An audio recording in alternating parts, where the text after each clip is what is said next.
అందరికీ నమస్తే. Welcome to TR TV. నేను మీ తిరుపతి. ఇప్పటికిప్పుడు తెలంగాణ రాష్ట్రంలో ఎన్నికలు జరిగితే ఓడిపోయేటటువంటి మంత్రులు ఎంతమంది ఉన్నారు? దాదాపు తెలంగాణలో 16 మంది మంత్రులు ఉన్నారు.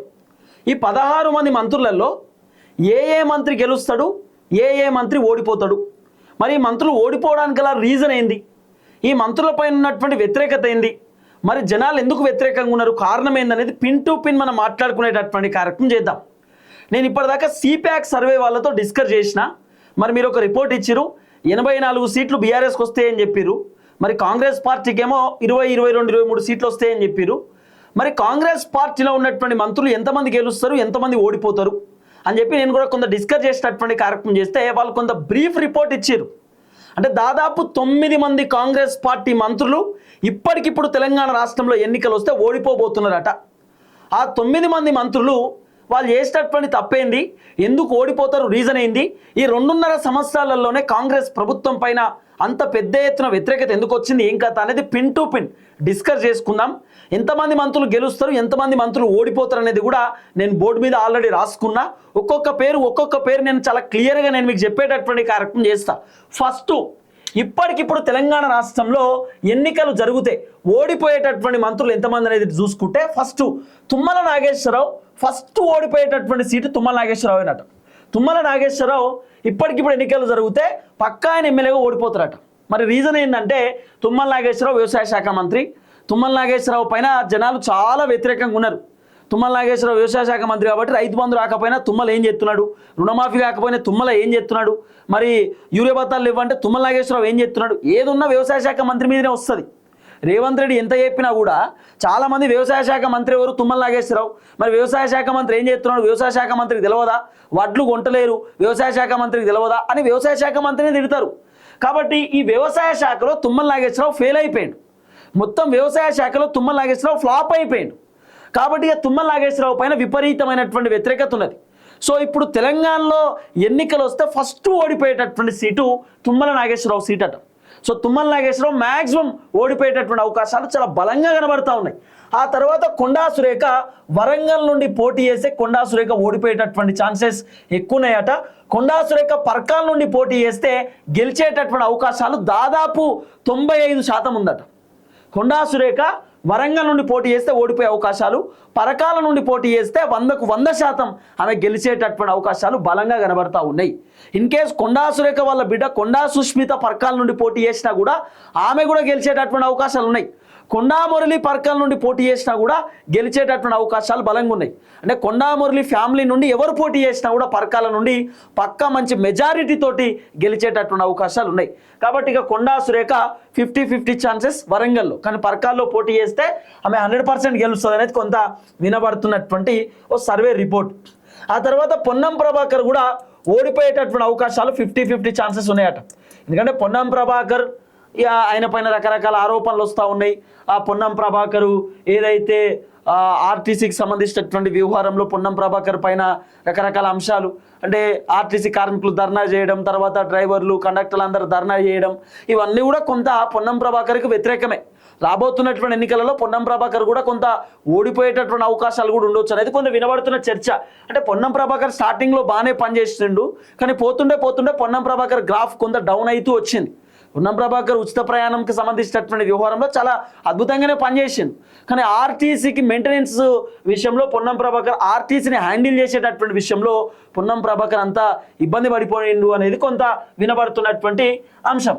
ఆ తర్వాత వాకాటి శ్రీహరి కూడా ఓడిపోయేటటువంటి అవకాశాలు బలంగా కనబడతా ఉన్నాయట. 2026లో ఇప్పుడు ఎన్నికలు వస్తే వాకాటి శ్రీహరి కూడా ఓడిపోవచ్చు. దాదాపు ఓడిపోయే అవకాశాలు 70 నుండి 75% కనబడతా ఉందంటే ఒక 20-25% మ్యాక్సిమం వాకాటి శ్రీహరి గెలవచ్చు. సో వాకాటి శ్రీహరి పైన కూడా కొంత వ్యతిరేకంగా కనబడతా ఉంది. ఇప్పుడు నేను చెప్తున్నటువంటి ఏదైతే సీట్లు ఉన్నాయో తుమ్మల నాగేశ్వరరావు కాన్స్టిట్యున్సీలో బీఆర్ఎస్ గెలిచే అవకాశం ఉన్నది. కొండా సురేఖ ఆమె ఎక్కడి నుండి పోటీ చేస్తే గెలుస్తుంది. అంటే పరకాల్లో మాత్రం కొండా సురేఖ గెలిచే అవకాశాలు ఉన్నాయి. వరంగల్ నుండి మళ్ళీ బీఆర్ఎస్ పార్టీ గెలవచ్చు. ఆ తర్వాత పొన్నం ప్రభాకర్కి సంబంధించిన నియోజకవర్గంలో కూడా కొంత బీఆర్ఎస్ పార్టీ గెలిచే అవకాశాలు కూడా ఉండొచ్చట. ఆ తర్వాత వాకాటి శ్రీహరి కాన్స్టిట్యున్సీలో కూడా బీఆర్ఎస్ పార్టీ గెలిచే అవకాశాలు ఉన్నాయట. కొంత జనాలు వ్యతిరేకంగా అయ్యారన్నట్టు. ఇంకా పొంగులేటి శ్రీనివాసరెడ్డి మాత్రం ఆయన పక్కా ఓడిపోయేటటువంటి అవకాశాలు చాలా క్లియర్గా కనబడతా ఉన్నాయి. సో పొంగులేటి శ్రీనివాసరెడ్డికి సంబంధించిన నియోజకవర్గంలో బీఆర్ఎస్ పార్టీ గెలిచే అవకాశాలు ఉన్నాయట. మరి పొంగులేటి ఇప్పుడు మొత్తం తెలంగాణలో రేవంత్ రెడ్డి తర్వాత పొంగులేటి నెంబర్ 2 అంటున్నారు. పొంగులేటి శ్రీనివాసరెడ్డి దగ్గర మస్తు పైసలు ఉన్నాయి. 2023 పైన ఎన్నికలలో పొంగులేటి శ్రీనివాసరెడ్డి ఆయనతో పాటు కాంగ్రెస్ పార్టీ ఎమ్మెల్యేలను ఆయన డబ్బులు ఇచ్చి గెలిపించుకునేటటువంటి కార్యక్రమం చేసిండు, ఫండింగ్ పెట్టిండు. సో పొంగులేటి శ్రీనివాసరెడ్డి క్రియాశీలక పాత్ర పోషించాడు. అలాంటి పొంగులేటి ఎట్లోడిపోతాడు అంటే పొంగులేటి పైన రకరకాల ఆరోపణలు వచ్చినాయి. పొంగులేటి శ్రీనివాసరెడ్డి కాంట్రాక్ట్లు చేస్తున్నాడని, కాంట్రాక్ట్లో డబ్బులు మిగిలించుకుంటున్నాడని, పొంగులేటి శ్రీనివాసరెడ్డి దందాలు చేస్తున్నాడని, కబ్జాలు పెడుతున్నాడని, పొంగులేటి శ్రీనివాసరెడ్డి అక్రమ మైనింగ్లు చేస్తున్నాడని, పొంగులేటి శ్రీనివాసరెడ్డి వాళ్ళ కొడుకు కంపెనీ మొత్తం ఆగమాగం ఉందని పరిస్థితి, రకరకాల ఆరోపణలు వస్తున్నటువంటి నేపథ్యంలో పొంగులేటి శ్రీనివాసరెడ్డి పైన కొంత వ్యతిరేకత కనబడ్డటువంటి పరిస్థితి. కాబట్టి పొంగులేటి శ్రీనివాసరెడ్డి మ్యాక్సిమం ఓడిపోయేటటువంటి అవకాశాలే బలంగా కనబడతా ఉన్నాయి. ఆ తర్వాత ఉత్తమ్ కుమార్ రెడ్డి కూడా కొంత 50-50 ఛాన్సెస్ ఉన్నాయట. ఉత్తమ్ కుమార్ రెడ్డి అక్కడ బీఆర్ఎస్ పార్టీ మళ్ళీ అంటే ఒకవేళ గెలిచే అవకాశాలు ఉండొచ్చట. కానీ నేను నమ్మట్లేదు. ఉత్తమ్ కుమార్ రెడ్డి ఖచ్చితంగా మళ్ళీ హుజూర్ నగర్లో ఆయన గెలుస్తాడు. ఉత్తమ్ కుమార్ రెడ్డికి తిరుగులేదు, నాకున్న అవగాహన అయితే చెప్తున్నా. కానీ సిపాక్ సర్వే కిరణ్ అన్న మాత్రం లేదు ఉత్తమ్ కుమార్ రెడ్డి ఓడిపోయే అవకాశాలు ఉండొచ్చు అని చెప్పిండు. ఓడిపోతాడు అంటే అవకాశాలు ఉండొచ్చు. ఉత్తమ్ కుమార్ రెడ్డి ఆయన పైన అవినీతి అక్రమాల ఆరోపణలు లేవు కాబట్టి మ్యాక్సిమం ఉత్తమ్ కుమార్ రెడ్డి గెలిచినా కూడా ఆశ్చర్యపోవాల్సిన అవసరం లేదు. కానీ 50-50 ఛాన్సెస్ అయితే ఉంటాయట. కానీ ఉత్తమ్ కుమార్ రెడ్డి వాళ్ళ భార్య పద్మ, కోదాడ ఎమ్మెల్యే ఉత్తమ్ పద్మ మాత్రం ఓడిపోయేటటువంటి అవకాశాలు దాదాపు 90-95% ఉందట. ఆమె ఓడిపోవచ్చు అనేది సిపాక్ సర్వే వాళ్ళు చెప్తున్నటువంటి ఆ రిపోర్ట్. తర్వాత వివేక్ వెంకటస్వామి పక్కా ఓడిపోతారట చెన్నూరులో. ఎందుకంటే వివేక్ వెంకటస్వామి మున్సిపల్ కార్పొరేషన్ ఎన్నికలలో జరిగినటువంటి కథ మనం చూసినాం. ఉత్తగానే బాల్కాసుమని తీసుకుపోయి జైల్లో పెట్టేసినటువంటి ఆ ఘటన మనం చూసినాం. తర్వాత వివేక్ వెంకటస్వామి పర్ఫార్మెన్స్ కూడా చాలా ఎక్కువైపోయింది. ఇష్టానుసారంగా వ్యవహరిస్తూ ఉన్నాడు, ఎవరు చెప్పినా వింటలేడు, జనాలను పట్టించుకుంటలేడు. వివేక్ వెంకటస్వామి కాన్స్టిట్యున్సీలో తిరుగుతలేడు, జిల్లాలో పర్యటన ఎత్తలేడు, మొత్తం నియోజకవర్గానికి దూరం అవుతున్నాడు, అంటే హైదరాబాద్లోనే ఉంటుండనేటటువంటి ఒక వ్యతిరేకత వివేక్ వెంకటస్వామి పైన ఉన్నది. కాబట్టి వివేక్ వెంకటస్వామి కూడా మ్యాక్సిమం ఆయన మంత్రి, ఆయన కూడా ఓడిపోయేటటువంటి అవకాశాలు బలంగా ఉండొచ్చు అనేది కొంత వినబడుతున్నటువంటి చర్చ. సో ఈ అంశంతో పాటు ఆ తర్వాత దామోదర్ రాజనరసింహ, ఈయన హెల్త్ మినిస్టర్గా ఉన్నాడు. దామోదర్ రాజనరసింహ కూడా మ్యాక్సిమం ఓడిపోయే అవకాశాలు 70-75% ఉందట. అంటే దామోదర్ రాజనరసింహ కూడా ఆయన కూడా మంత్రే, ఆయన కూడా ఓడిపోయేటటువంటి అవకాశాలు కనబడతా ఉన్నాయి. సో దామోదర్ రాజనరసింహ కాన్స్టిట్యున్సీలో బీఆర్ఎస్ పార్టీ గెలిచే అవకాశాలు ఉన్నాయట. ఆ తర్వాత జూపల్లి కృష్ణ కూడా ఓడిపోయేటటువంటి అవకాశాలు బలంగా ఉన్నాయట. జూపల్లికి సంబంధించిన ప్లేస్లో కూడా బీఆర్ఎస్ కొంత బలంగా ఉందనేది వినబడుతున్నటువంటి సర్వే అంశం.